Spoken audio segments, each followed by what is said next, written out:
Hey folks, so right now I am creating the clasp that I use for my necklaces. What I've done is I use my round nose pliers. I have a video on this already on how to make this clasp, but after I make it, it looks like this. It looks like this one down here. Then I flatten it so that it can look like this one. Hopefully you guys can see that clearly. Let me see.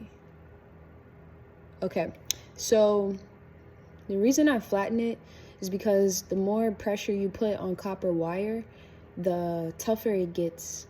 So in the past, I used to just make my clasp and it could be easily, like, I don't want it to be easily opened, but these are a lot easier to open up than these are.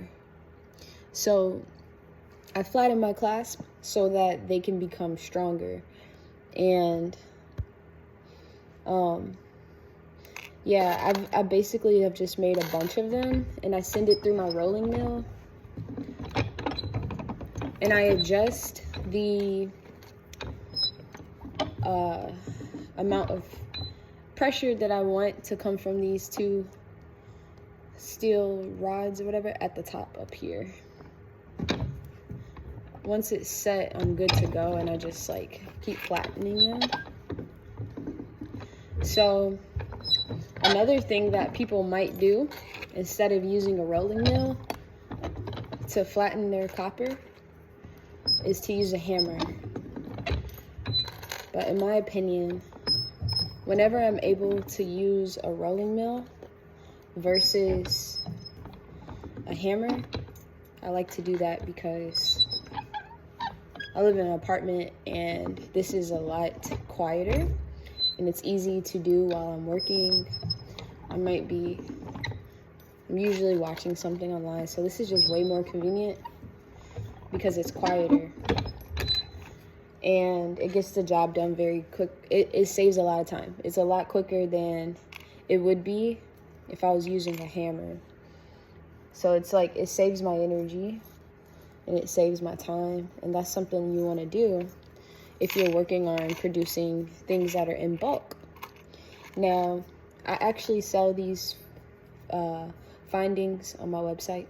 In case you don't want to make them yourself, you can order them from me.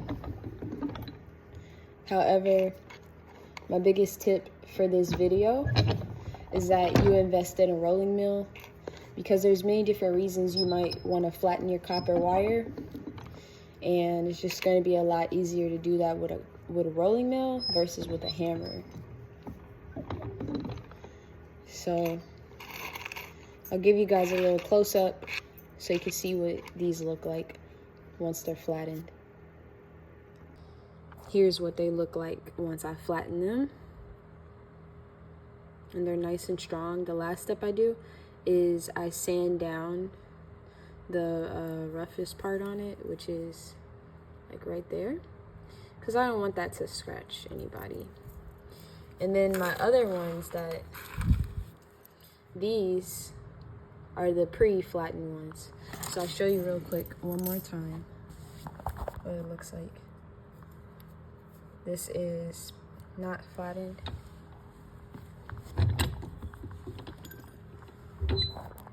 And now it's nice and flattened and it's stronger.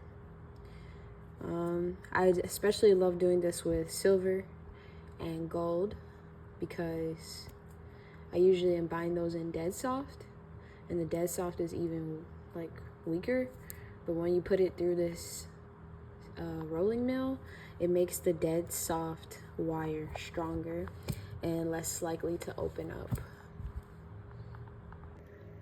Soon I'll have more tips and tricks coming on what you can do to make your jewelry making process even easier and more efficient for you and your customers.